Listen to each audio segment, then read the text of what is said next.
I am so excited to be talking with you. I know very little about your world. And when I was doing my YouTube research, I am just blown away. And I cannot wait to find out more about WWE, your position in it. I'm super excited to be talking to you too, because my family and I absolutely love you. And my mom was super stoked when she heard that we were doing this. Oh, It's like, oh my God, tell her we watch Just Friends every Christmas. I love it. Thank you.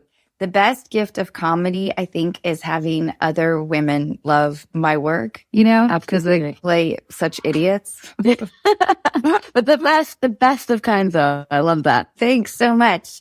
Let's start from the beginning. Where were you born? Where did you spend your childhood? I was born in Queens, New York, and that's where I spent most of my time. How has it defined you?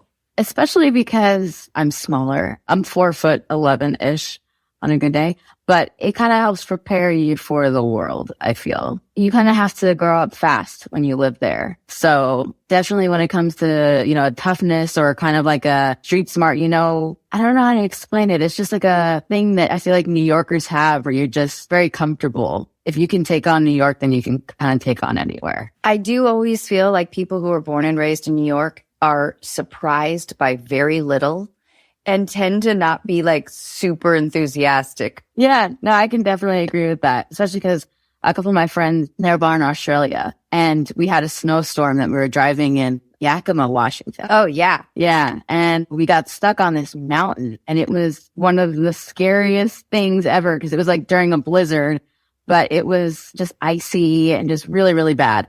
But coming from New York, I had driven in snow, sleet, any kind of weather condition. I have been used to it. So you weren't freaking out. Yeah, no, they were like losing their minds crying, and I was the driver. So. I'm glad you were driving. Yeah. There's also a quality of like, even if your insides are like in turmoil, the ability to shift into a practical mindset. Yeah. Do you think that's applicable to getting into the ring? What is that feeling like? And for our listeners, would you describe sort of what you do? So I work for WWE. I'm one of the wrestlers, and I am now on SmackDown. I was on Raw. They have two shows. Raw is on Monday on USA, and then Friday Night SmackDown is on Fox.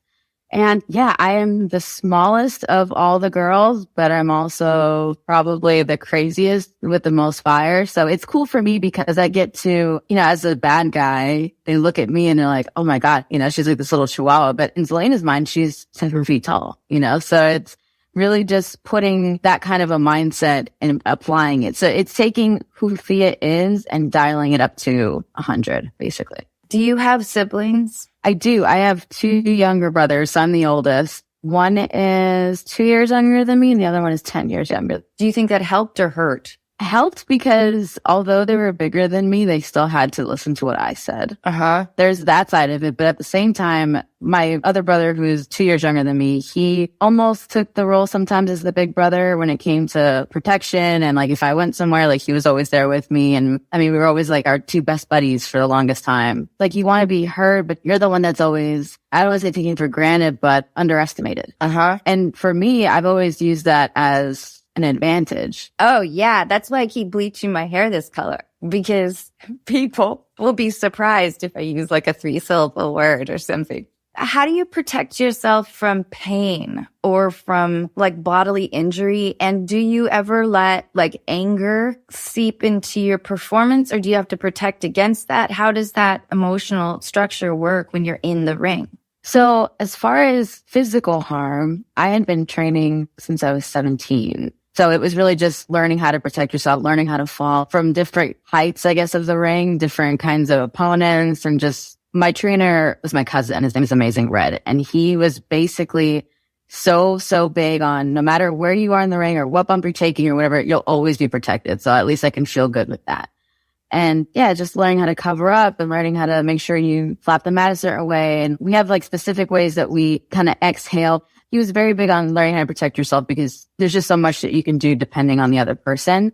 But then emotionally, it is difficult. If you're angry that day or if you're frustrated or sad or whatever, sometimes it can bleed into your performance. But I've always found that being a bad guy is so easy if you're feeling angry or sad or anything, because you can just apply it and that's the reason why you're taking it out on the good guy.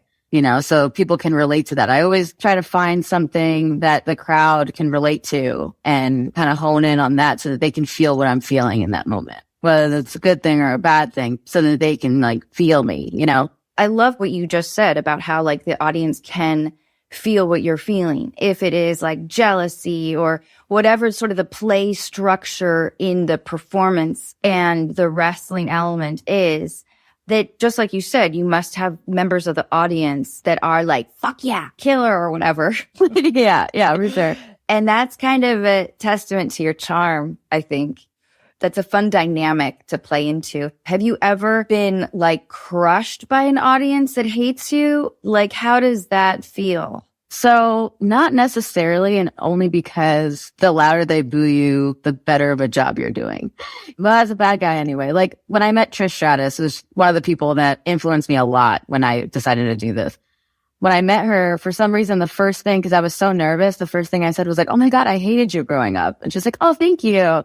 But just that interaction, to normal people, made absolutely no sense at all. But for us, it just made perfect sense. And it was just such a compliment to her, because I was man, you really got me to hate you because I loved Lita so much and you just found ways to make me hate you. And if I know, especially for live events, so there's TVs that we do on Monday or Friday, but then Saturdays and Sundays are usually our live events. So we'll go to a town and we'll have just the event there that's not televised.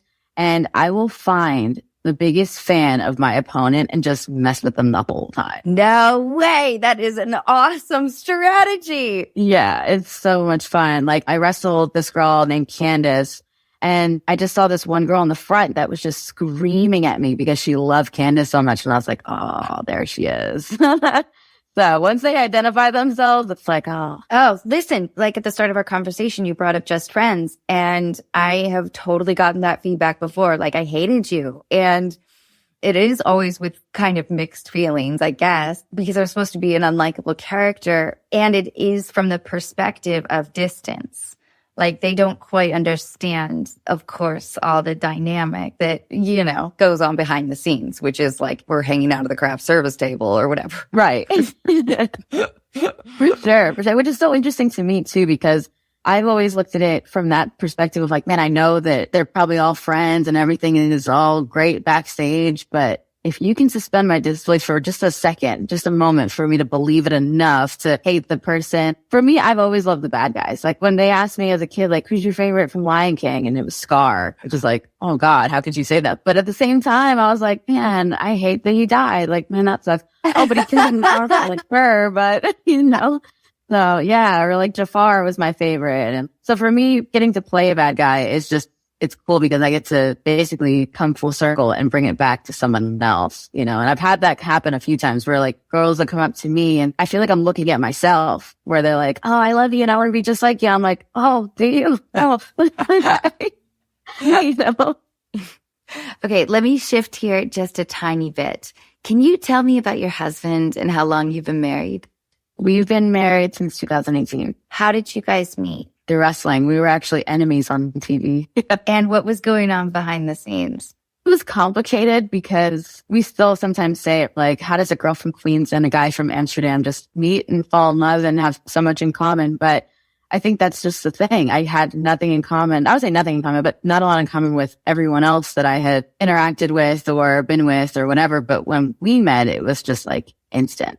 And it was off of video games, actually, is how that started, that whole conversation. But I remember I had a different partner at the time. His name was Andrade, and I was his manager. So I would come out with him. I'd help him win his matches and just be that sneaky little asshole that people just hated so much. And we won NXT title, which is the highest title that you can have in NXT.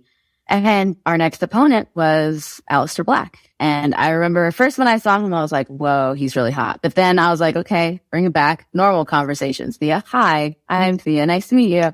And then we started talking about video games and I was wow, we actually have a lot in common. It's pretty crazy. And then some time had passed and we were going into the storyline deeper. And my boss was okay, so you're going to have to slap him tonight. I was oh.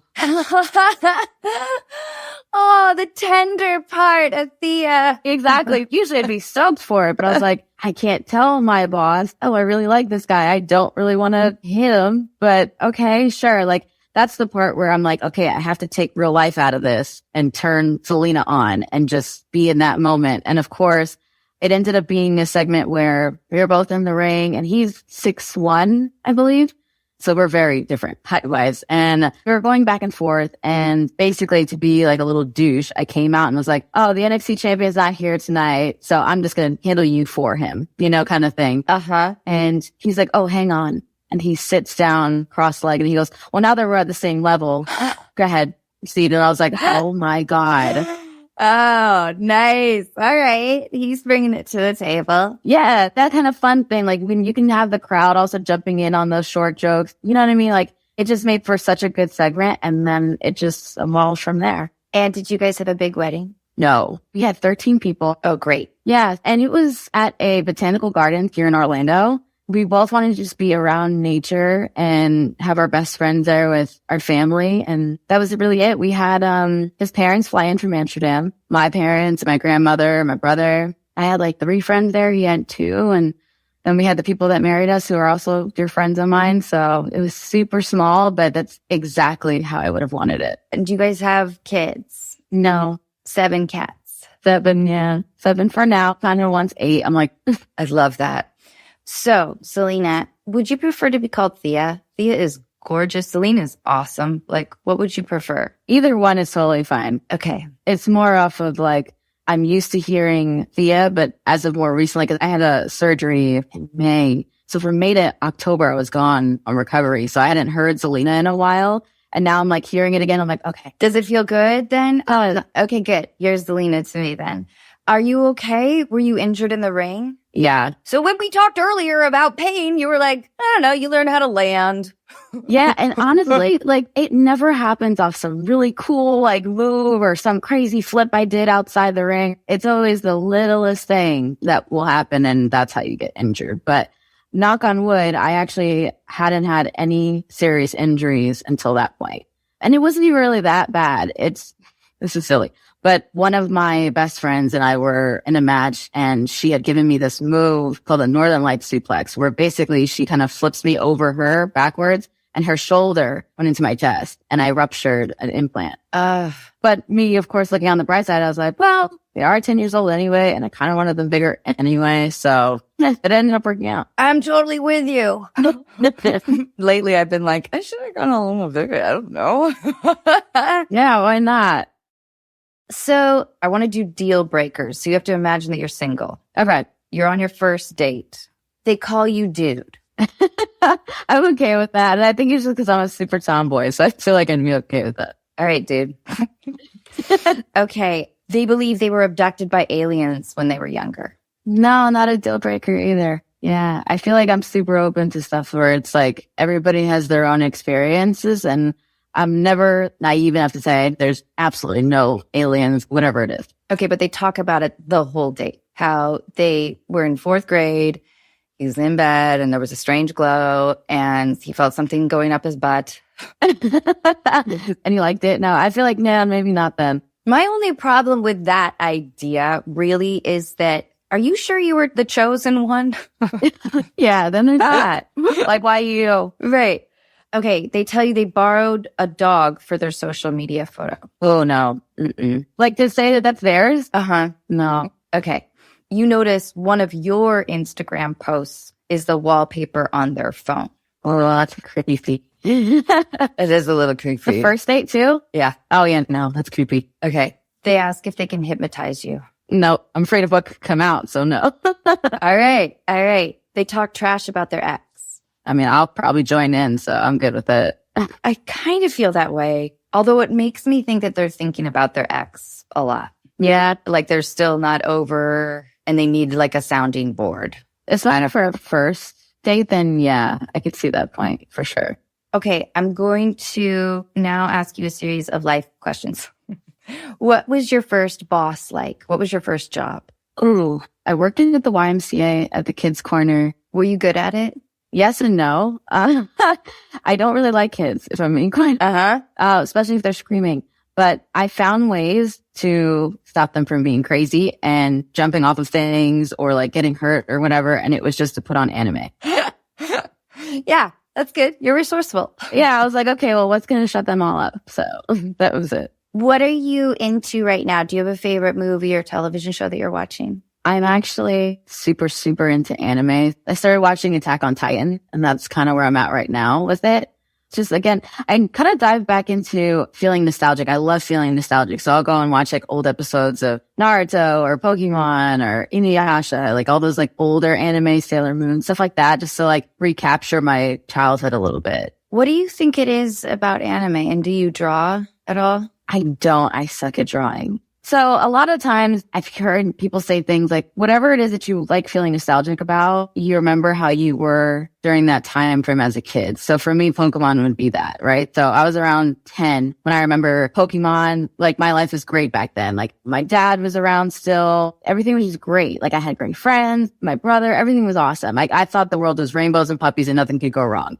And then 9/11 happened and I was like, oh, okay, shit. So after that, though, I feel like however I was right before that, it's like I'm almost trying to recapture that sometimes, like recapture that feeling or how things were back then. It's almost, I guess that's how trauma works, right? You try to go back to feeling how you were before the event. Did your dad pass? Yeah, in the World Trade Center, yeah. I am so sorry that I didn't know this. No, you're good. You're good. It's a big part of me, my story, and why I do what I do, especially wrestling, because that was like our thing. Like we bonded so much over that. I actually still have his wrestling trophies like on my counter because anytime I'm like, oh my God, this sucks or this storyline or this whatever it is, like travel or whatever is just getting too much, that's usually what I kind of go back to and remembering that. Is it too intimate to ask you about that day? No, I'm big on sharing it because of that. So what was happening on 9/10 for you? Like, what was the evening of 9/10 like? So I know that was a Monday. I had seen him that weekend because it was like our weekend because my mom and dad were divorced. So I got to spend that weekend with him and we went to Wildwood, New Jersey. And we had the best vacation ever. Like it was so much fun. My brother and I were like, yeah, we had the best time. It was like right on the beach. Oh, thank God though. Yeah. You know what I mean? Like so many people have the moment of the last interaction being something unimportant, you know? Right. Yeah. You had this really beautiful weekend with your dad. Mm-hmm. And then what happened? You went to school on Monday. I didn't actually. My brother did. I had a doctor's appointment that day, so I was like stoked that I didn't have to go to school. And then I just remember my mom being on the phone and kind of going a little crazy. And I was like, okay, whatever. And then I kept hearing her say the name Michael, like over and over and getting like more and more upset. And I was like, Michael. And I kept thinking my uncle, because my uncle's name is Michael and my dad's too. But I was like, what's going on with, I call him Michael. I was asking him like, what's going on, Michael? Like, what's going on? Like, what are you screaming for? And she said, it's not Michael, it's your dad. And when she said that, for some reason, I feel like that was the moment where my inner self just kind of like floated above me and everything else I had no control over. And you weren't aware yet of No, it was already happening and I had no idea. This was around 9:04 a.m. when this call happened. And did he work at the World Trade Center regularly? So my brother and I knew that he did. He had been there for 3 months. He worked for Counter Fitzgerald. But my mom didn't know that he worked there because he kind of went back and forth with a bunch of different jobs. But this one was relatively new. But my brother and I would go there all the time. Like they had like a little auditorium there. My mom freaked out at the thought of this. But she used to work there also, but a long, long time ago. So who told her? Who called? My dad did. Oh, God. Yeah, like from the building. Yeah. So, which is weird because when everything was happening, she was so confused because she didn't know like anything of what was happening. She didn't know the building was on fire, nothing. So he just called her and said, I'm calling to say goodbye. And she's like, why? Are you going on vacation? Like, where are you going? And then he's like, do you not know what's going on right now? And she's like, no, what are you talking about? And he's like, turn on the TV.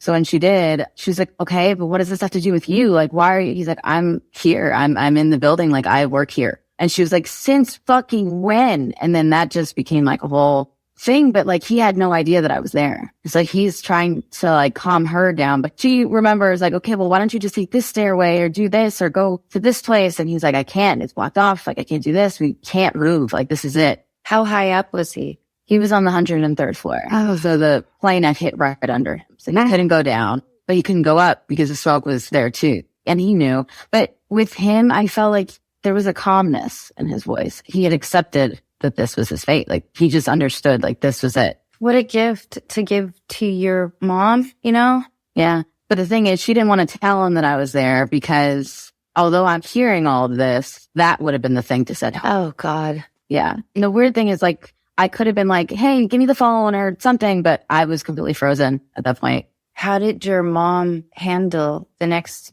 few years? How did your brothers? So the youngest one, he was a baby. He's 10 years younger than me. I was 10 at the time, so he was very young. So he doesn't remember any of it. My other brother, he's the middle child, so he's very sensitive. He's very, very close to my dad. And we both were, but he felt like my dad really was like the one who understood him. And my brother was very misunderstood as a kid, especially because he had all these anger issues and like didn't really know where to put that energy. So like he took up MMA, which he ended up being amazing at. But it helped kind of channel that anger, especially after 9/11. But as far as how she handled it, like, again, he was so, I'm on a mission to tell her. And he said, this is what's happening. Tell the kids I love them. I've always loved you. I've never stopped loving you. And she's like, I know, the kids told me. And then that became like a whole, yeah. Mm-hmm. And then he spoke to my stepdad because my mom was remarried. And he spoke to him and he said, you know, be a father to my kids. Like, I know you're an amazing guy. And my stepdad has been incredible. Like, so we got very lucky with him too. But I mean, my mom, they call her the pit bull. She's always been that way. Like, she's such a protective mom. So when it came to making sure that we got his remains or got to do the 9/11 ceremonies and read the names and stuff like that, she always fought to make sure that we were there and we were present and people knew that we were his kids. That's amazing. I can't imagine like seeing those images that we all saw that were just horrifying and wild. It's so inconceivable that at first we thought it was an accident, you know, like it felt unreal. And then to know that someone that you love very much is there. Mm-hmm. Yeah. Thea, I'm really, really sorry, but I'm really blown away by the courage of your father. Yeah. To give that gift to your family in like an unpanicked way. And I'm impressed that your mom didn't say that you were at home, because I'm sure that would have been too much for you and too much for him. Completely. Yeah. I've always said that. I'm like, man, like there's a lot of times where I thought like maybe I should have, would that have changed any, like, you know what I mean? Yeah. But I feel like things are supposed to happen the way that they're supposed to happen. And in that moment, it was just, you're supposed to go through this. This is just something that is part of your story, part of your life. And I had to accept that. It took a long time to accept that for sure. Did it make you angry when other people kind of claimed your grief, which was so personal? You know what I mean? Or dismissed it? I remember on 9/11, I was in Los Angeles and I had slept in and I turned on the news, the television. Of course, it's all over the place. I called my mom and I said, like, Mom, what's going on? And she said, oh, honey, I just didn't want to wake you because I wanted you to have 2 more hours of peace. But I remember going to a cafe with my boyfriend and just feeling totally fucking jarred. And these people next to us at a table were kind of chuckling about something. Mm-hmm. And I felt like rage. Like, how the fuck could you be laughing right now? We don't know what is happening. And I wonder if you ever had those feelings of like, you don't know my 9/11 experience. The only times I've ever felt like that is obviously years and years that passed. A lot of people, especially on the anniversary, they'll always post like a picture, like always remember 9/11, blah, blah, blah. And it'll always be the picture of like it on fire or like the really scary pictures. And I'm like, why that one? You know, like I know to you, it must be just like something that you see in the history books or something, but like that's seeing your loved one die in front of you over and over and over again. Yeah. You know, like they have it on the news all the time, especially around 9/11, or sometimes you'll see it in movies randomly and you won't even expect it. Oh. And it'll hit you, you know? So like, and I imagine it's the same thing for every other tragedy that's happened in the world, you know, where there's always those families where for some people, it's just another thing that happened. They can just talk about without even feeling anything. But for some families, that's the worst day of their life being played over and over and over again. So it's stuff like that where I try to go, I appreciate the remember 9/11 and to keep that kind of memory alive of what happened and the severity of it.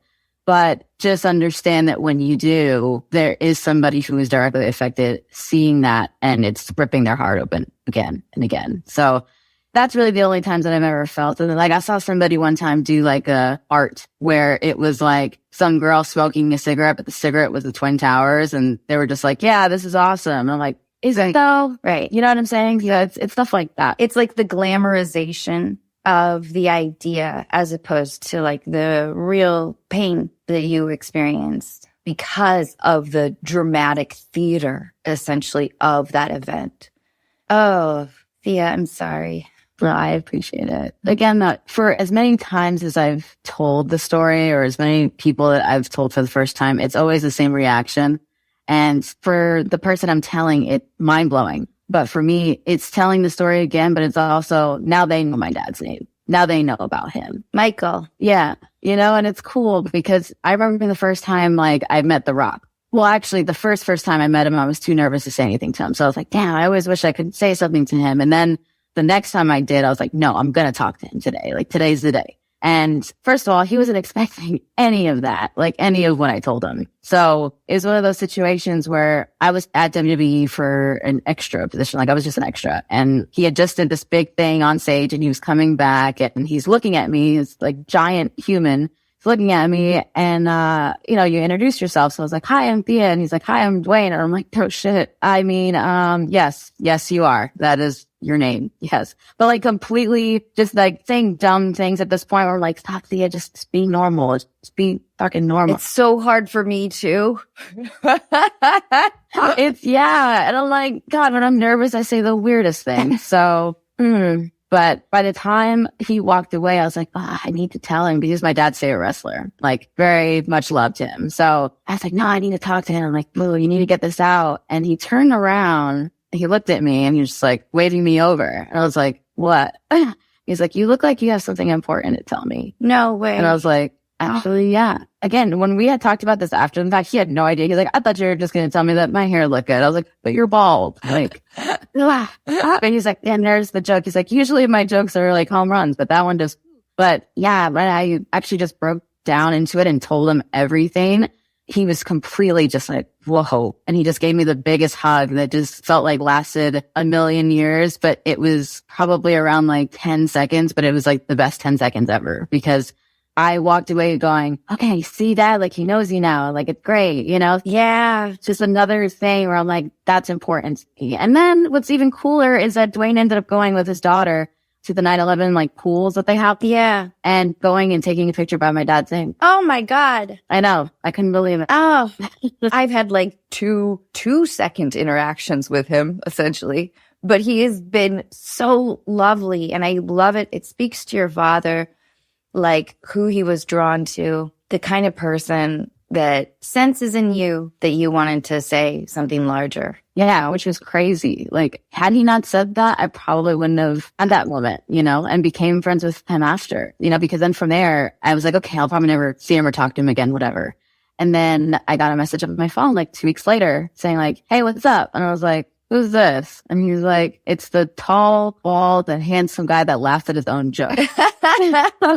Yeah, I was like, this is no way. Somebody's totally messing with me right now. And like, there's no way that that's who this is. And he was just like, just know that I had to message you because I looked into your dad after we talked. And he's like, I was blown away. Like everything you said, like you be a wrestling fan, you guys going to MSG and like all these things. And it just meant so much to me that like I could be, because I told him, I was like, I have all these amazing memories of my dad and a lot of it based around you. So it's really crazy. And he was like, that just blew my mind. So he's like, I just want to say thank you for that. It's really cool. Thea, you are such a strong, amazing person. Thank you. It's true. I kind of feel like Queen Zelina is going to end up on whatever the good side is. It feels less interesting being a good guy.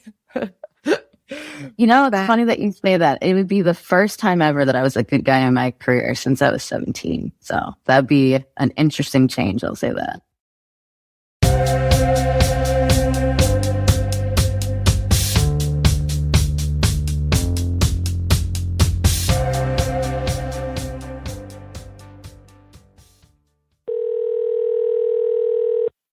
Nina. Hi, Anna. Hi. Thank you so much for your letter. I'm here with Zelina, who is incredible. Will you tell us what's going on? Yes. So I am in a relationship that's approaching 4 years with a great guy that I met on a dating app. And we have lived together since August, and it's been great. However, for the entirety of the relationship, I would say there's been a looming issue, which is that he had been in an open relationship before, was maybe going to want to be in one again. And I, hearing that, my gut reaction was always no. But, we had such a great relationship, so many good things together that we kind of just didn't think about it for a long time. And in about the last 6 months, he came to me and said, you know what, this is what I want, an open relationship. And it took a while for me to process and to really realize that it was happening. And I did come around and kind of compromise. We did kind of do open relationship with dating only, nothing physical. However, that is what he wants. Sure. Of course. So, yeah. And it's been that way for about a month and a half. And I am very caught in, I don't like this. I don't like where it's going. I don't like how I feel, but I love this person and this relationship. So definition of between rock and a hard place. I just feel confused all the time. Yeah. I mean, it's been 4 years and then you guys haven't been living together for all that long. Yeah. Did you sign your lease together? Yes. Yes. Yeah. Okay. So in your letter, you also wrote that you did have a really nice date. Yes, I did. I had been on one date during the time of being open, and it was great. He was a great guy. The vibes were good, and I was very transparent. He knew that I was in an open relationship, and we actually talked about it a little, him being confused and never hearing about that and not really knowing what that's like. And he kept saying how, for him and his future, monogamy all the way. He can't really see that. And so for me to meet somebody who is more aligned with me was just such a mind fuck. Yeah, shit. Zelina, what are your thoughts on this whole thing? It sucks so bad, dude. It sucks so bad. It's painful. It hurts your feelings. Yeah. I think too, it's interesting that it came after you guys signed the lease, but then also after I guess technically 3.5 years of just everything being smooth sailing between you guys. And all of a sudden now, cause it's almost like, oh, maybe we don't even have to go there. And it's not futurizing for you. It's like, where do we put our future? Yeah. Because it essentially means that you both could fall in love with somebody else. Right. And I don't like it that he had brought it up earlier as well. So now he has this defense of like, well, I always told you that I wanted that. Yes. Yep. Man. It is very hard. I've thought about that plenty of times. Yes. I know that at least people like me, like I would not be at all down with an open relationship. I want to be prioritized. I want someone to love me as though they love me best of all. But I also think that we romanticize the relationship a bit too. And we seek comfort. Change is really hard. It's destabilizing. And you guys have moved in together. So I wonder if you really examined the last 4 years. If you are exceptional at accommodation and maybe making a relationship work. So like you can't anymore. Right. Until your hand is forced. Yeah. What's great about your boyfriend? I mean, from the moment we met, we always make each other laugh. We have so much fun. Truly just somebody that I really got along with and felt so comfortable with so fast, which in hindsight, I think could be why I kind of could shove this looming issue under for so long. Totally. Because the other 95%, even the hard stuff, felt comfortable because it wasn't this terrifying thing. And I think in the past couple weeks, I've had a mind shift towards, this isn't just part of our relationship. It is our relationship. You're either monogamous or you're not. Right. And I think as much as it hurts, I have to think about and listen to my own reactions. I mean, I'm feeling it. I'm feeling like maybe this isn't right for me. Maybe this isn't, this isn't going to be successful if I'm going to feel like this for part of the time or the rest of the relationship. I don't really know, because he hasn't given me a straight answer kind of in regard to, does he only want this now? Is he going to want an open relationship in 15 years or only every 5 years? And that's just, the unknown is just terrifying. You shouldn't be so unknown either right now. Like, I feel like if you're planning your future, like you need to be able to know, is he going to be in it or not? Mm-hmm. I'm just going to say that you're so beautiful. Beautiful. Thank you. And you have the most gorgeous smile. Thank you. Did you guys talk about marriage or the future? Yes.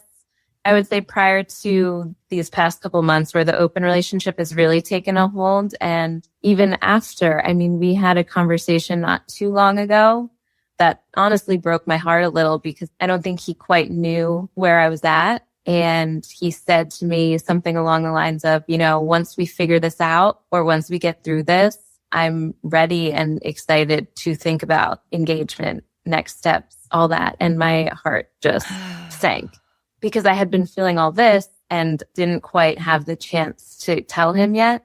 So that sucked. Did it make you feel like he wasn't going to follow through with this? It sounds like he didn't even ask. He's like, I told you that I wanted an open relationship a long time ago, and now I really want it. Mm-hmm. So that means he has all of the cards. Mm. And like the dangling of commitment, was that the feeling of the heartbreak?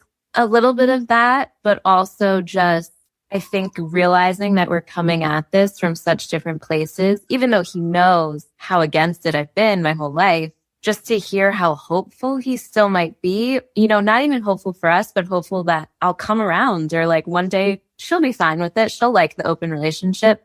And it's like, that's not how that works. Like, I still have to tell you how I feel. I still have to figure this out. And yeah, it felt kind of, like you said, a little lopsided in terms of the power. I've been in open relationships without knowing it. That's pretty painful too. Yes. Zelina, have you been in open relationships with or without knowing? Definitely without knowing. Yeah, for sure. And then I was like, oh, that's neat. But at the same time, it's like, by the time I found out, I was glad, because I just wanted nothing to do with that person anymore. And I just realized that I think I would have just been happier with somebody that I related to more, or that I felt more at home with, like I do now. Because like with my husband now, like he will almost, I don't want to say care more about me and my feelings more than his own, but he makes it such a priority. So where it's like, okay, if you guys have a problem on something, like, we need to break it down and like really go through this, versus, oh, that's a problem, I'm sure you'll get over it. Yeah. He's generous to you. He's a good caretaker for you. For sure. Which then also makes me go, kids, okay, he'll be great at you know what I mean? Like, it just shows different qualities of like what they'll be in the future, how they're handling me now in the beginning, and how his family handles me and all that stuff. Do you ever feel like you could get past, old relationship thing, and then eventually he gets over it and you guys get married? Because I know I would definitely do this. My brain would go back to, oh, what's he doing? Yes. Do you think you could ever fully get over it? My gut has always been no. I consider this, I'm dipping my toe into what he's really looking for. And just that alone being so scary, like even having a good date, I was like, but at what cost? Like, at what cost? Right. To my great partnership and great relationship. The benefits and the risks, I think we just view them so differently. And the more I'm in it, it's more than just these two stark differences we have. I'm feeling we have different values. We have different views of commitment and what that means to choose someone. So I think even that just looming for the end of time is just so much to handle. Too much. Can I ask you a couple practical questions? Yeah. What's your age difference? I am 25 and he is 28. What's the financial difference? He does make more, but with the exception of a couple big expenses, we're very equal. You got this, I got this. We're not going to go down to the dollar. That's silly. That's always been very easy with us, and kind of we're always on the same page. Do you have 2 bedrooms in your apartment?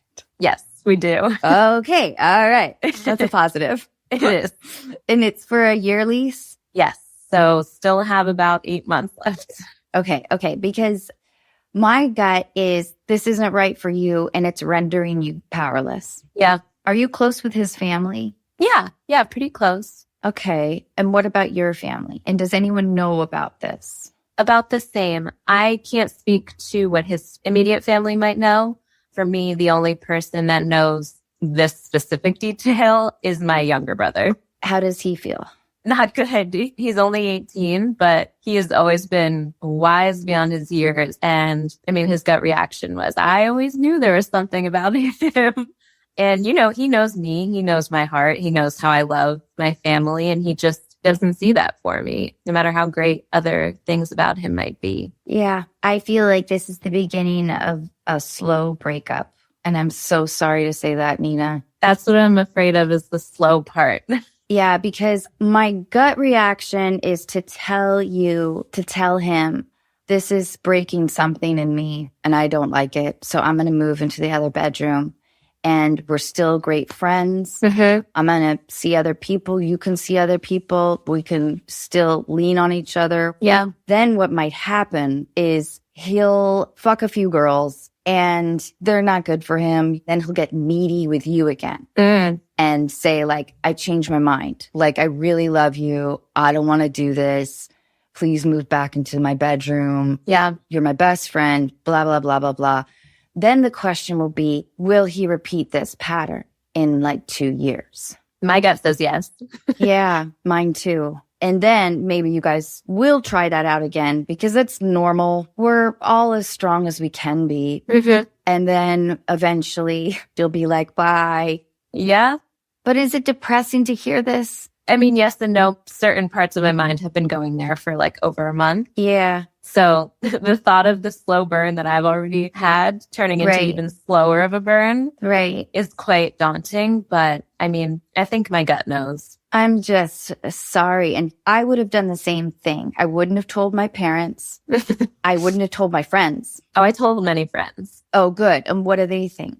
I mean, most have the same opinion that I do for their own relationships. Like, oh, I could never. That's not how I work. Very supportive of me, letting me vent constantly. And I even do have 1 or 2 friends who maybe would consider that for their own life eventually, but know and recognize that for me, that's just not how it is going to go for me. They don't think. To me, it also feels manipulative. Zelina, does it feel manipulative to you that like early on he mentions it, he plants the seed? Yeah. And then like Heather falls like even deeper in love with him, only to bring it back because he knows that she's probably not going to say no. And I think honestly, you've already made your decision. Yeah. But it's hard to have the heart catch up. Yeah. Especially when you're living together. Yeah. Do you think that during most of your relationship, he had most of the power, I guess? Like when you guys fought, if you fought, what was it about?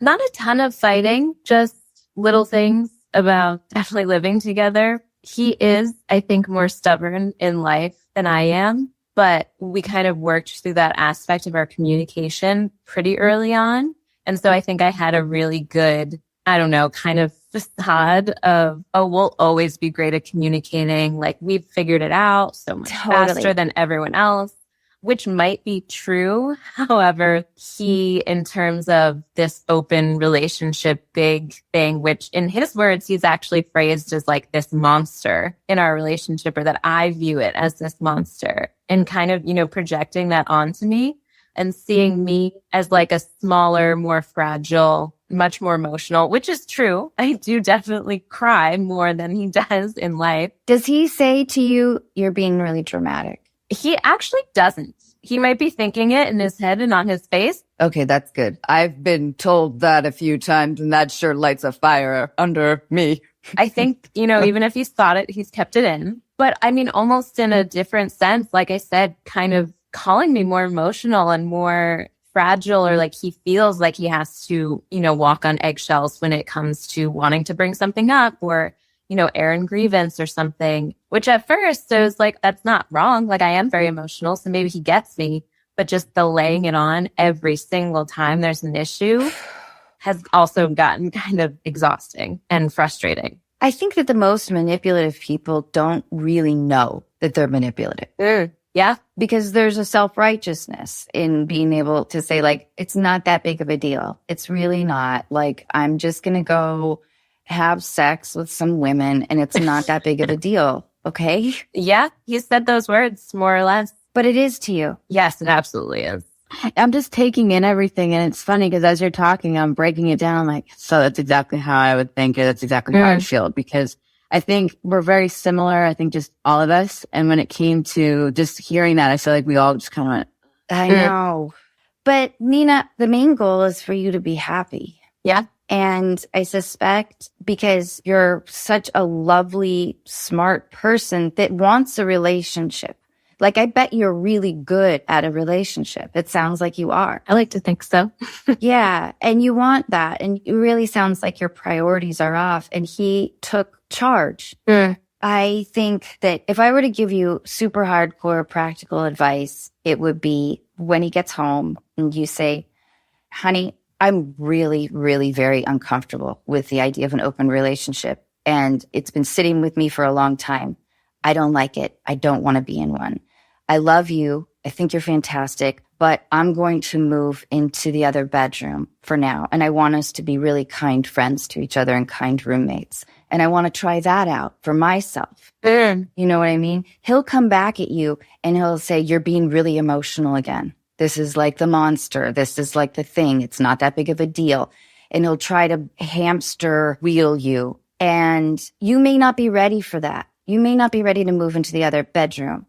So I want you to take this at your own pace. Yeah. But it's worth a try. It's a safe, easy solution to kind of gauge your gut. Yeah. But I hope this is good food for thought, Nina. It is. Yeah. It really is. Yeah. I'd like to see your smile continue. Yes. Your smile starts and then it stops because this guy, like, I want to just see your smile like continue and just stay that way. And I feel like there's someone else that's going to keep your smile and not stop it. Oh, yeah.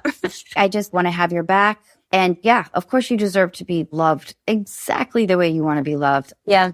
Nina, I feel for you, and you're young and gorgeous and kind and smart. You've got everything. Thank you. I hope we helped. Yes. Thank you both. It was so good. Thank you so much. Bye, guys.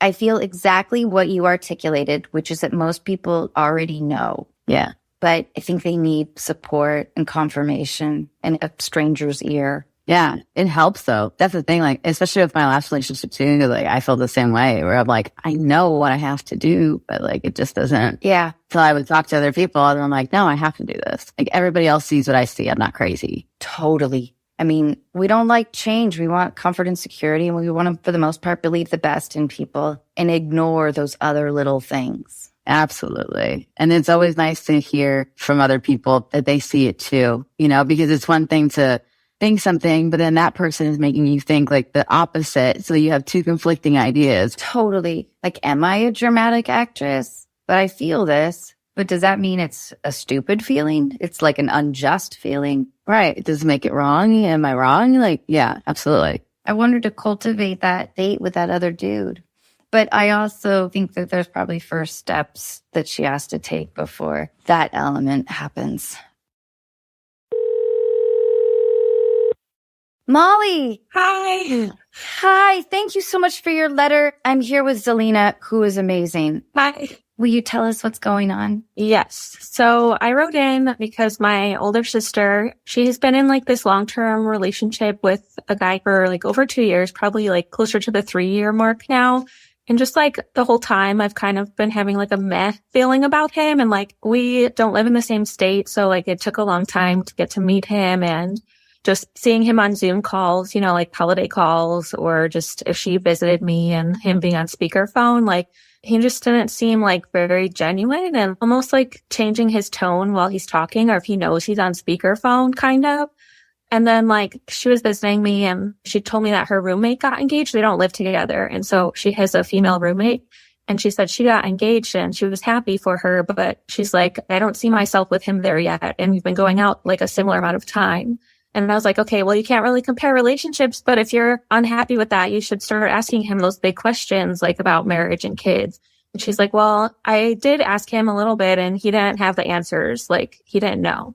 I was like, okay, well, if he doesn't know, like, you should maybe like say we need to take a break until you figure that out, because like, you know what you want. So after that, like, time goes on and I finally meet him for the first time, but it didn't go very well either. Like, he complained when he got there. It didn't really seem interactive. So I was kind of just like, okay, well, if you're going to be like this, meeting another family member of your girlfriend, like, that's fine. But after she asked me how she thought it went, and I was like, well, I don't know. Like, you've been going out so long now. I didn't feel like I could ask like you're dating my sister, like, for the first time questions, you're already past that point. And then a little bit longer on, probably like 3 months later, she messages me and our other sister, and she's like, I don't want to talk about it, but I broke up with him. And we were like kind of happy about it. Like, but we didn't want to like say like, woohoo, like, so figured it out. But a week later, we were all home for a family party, and she's like, we're going to try again. And he told me he wants to try harder. And I was like, well, that's pretty convenient. And he said that when you broke up with him, and I think you should have given it more time.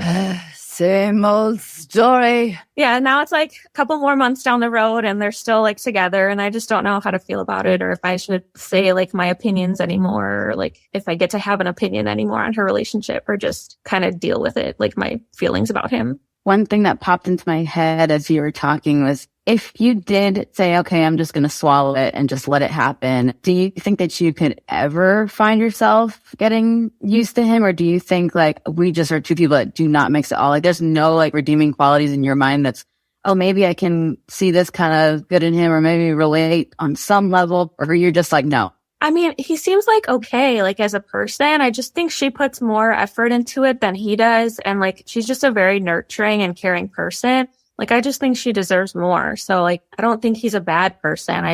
Yeah. He doesn't show her love in front of you guys well at all, right? And you love your sister. Yeah. How much older is she than you? He's only a year older, and he's a couple years older than her. So mid-30s. Have you always been really close? Yeah, I would say so. Mm-hmm. And she lives in a different state with him. They don't live together, but yeah. What's his financial status? He has like a full-time job. It's not like super well paid, but like hers isn't either. But yeah. Okay. How did they meet? They met online on a dating platform. Okay. I think it's hard for an older sibling to take any advice from a younger sibling. Zelina, what do you think about this? Because you're the older sibling. Yeah. Usually my brain goes to, you're supposed to listen to me. I'm the older one. Yeah. I know more. But there has been times where my brother very much had some valid points too. So it's hard because I'm reluctant to, surrender that power, I guess, to my younger brother. But when he's right, he's right. So it comes down to that too. How frequently do you speak to your sister? I mean, probably like a phone call, maybe like a couple times a month, but like we like Snapchat or WhatsApp, here and there too, like at least once a week or more than once a week. Because I wonder if you step that up. I wonder if you start calling her a little more for like a 20-minute conversation 2 or 3 times a week, calling as opposed to texting, because she might be feeling really alone. And her boyfriend may be one of these guys. I don't know what his family situation is like, but maybe one of these guys who has this resentment towards family. Yeah. As though there's a control issue there. But we can't assume that without sort of knowing. Has he been like openly rude or resistant to like you or your family? Not that I've really witnessed. I don't think his first impression with our parents went very well. I wasn't there for it, but I haven't seen anything outright, I guess. And so your parents don't like him either? Not too much. Like our mom, if you're okay with him, it's not our job to like him too, or we're not in this relationship. We're here to support you. So they're kind of like on the fence too. Because I wonder if the simple steps of like just talking to her more without bringing in the relationship will make her feel less isolated. Is she living around your family? She's probably a 7-hour drive from our other family members. Currently, I'm overseas. So like she's closer to the family than I am right now. I've been in an isolated relationship and I'm proud. So I didn't ever want to tell my family my own issues, knowing that they already didn't like the guy. I never wanted to open up with them because I wasn't sure what our future was, because they would come in with a fury, like start to unload, like, oh my God, he's the worst. He's the worst. He's blah, blah, blah, blah. And I didn't want to absorb that. So I wonder if just continuing to like be her friend for like a month, like calling her 2 or 3 times a week so you guys can talk. I know that it's hard with the time change, especially if the focus isn't on her relationship.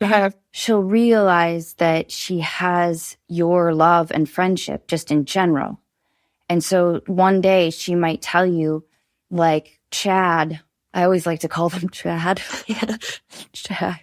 That Chad did something that was really inconsiderate. And maybe it's small, and she'll tell you about it, you know, and you can listen. And then she may continue to do more of that, opening up and learning to trust you. And then the feeling that she's probably having, since they already broke up. How long did they break up for? It was like literally only a week. And I was like, I think you should have given it more time to think about it. But yeah. I'm so glad they don't live together. That's great. Yeah. I'm kind of a little anxious about it because her roommate is getting married this summer. So like they're going to have to get their own place. So I don't really know what's going to happen with that situation, if they will move in together or something like that. But you know, that's in the future and I don't know. So it sounds like you guys have a really tight family. And I think that you might have to gently nudge yourself into her life more through the distance. And I don't think you can bring up Chad yet, you know, not until she initiates, I think, because then she'll feel safe. Does that make sense?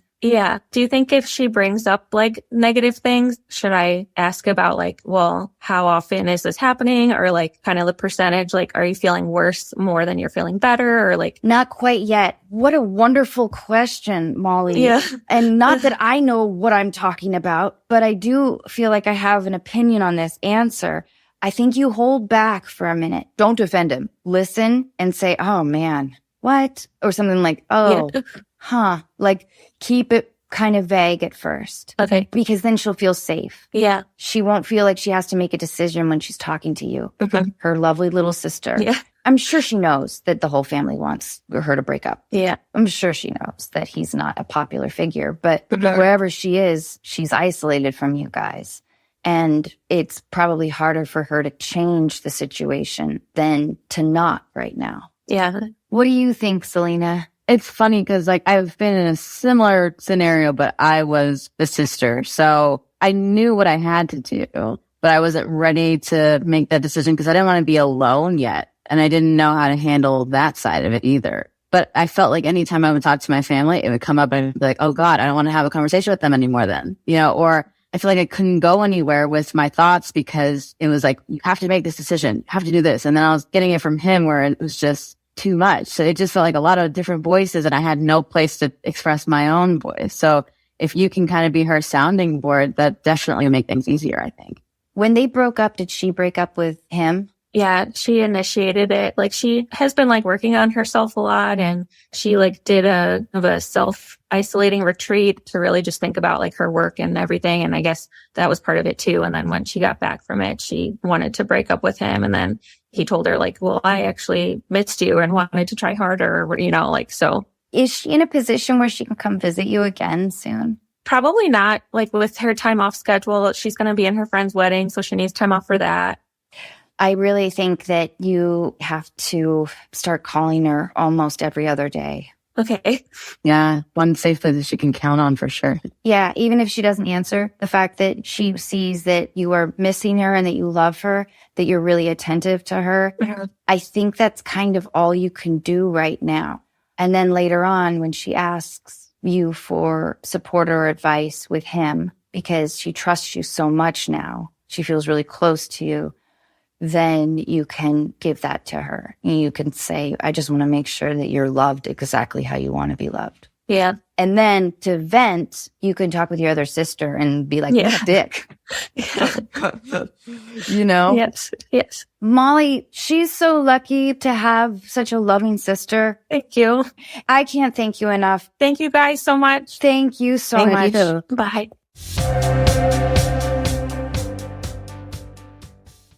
Okay, will you tell me about nails? Oh, so I use a lot of press-on. I never go to the nail salon anymore because I can't sit there the whole time. I'm totally with you. I use these Glamnetic nails and they're really great. They last a while and they're small. I mean, I would say they have longer ones too, but small enough that you still look put together in the ring, but then they don't last enough to where you don't come home and I can clean my cat's eyes, please. So there's that. But I got my recent tattoo. I was getting a character. His name is Rengoku. I'm in love with him. He's a Demon Slayer. He's amazing. The voice actor is super amazing too. So he was with me while I was getting done. Awesome. Yeah. And I had my nails. This one girl, her name is Kelsey, and she drew on the nails. Like, first of all, she made them color changing, glow in the dark, totally bedazzled, had no idea until after I put them on, but they were the character on the nails. So it's just really, really cool. She's crazy talented. So yeah, as far as nails go, I'm super big on them, but that's why I thought it was so funny because yesterday I just talked to her because I was like, dude, I'm going to this one premiere and I need this character's nails. Like, how do we do this? You know, so it's just funny that you asked that. Well, I also wonder about the ring.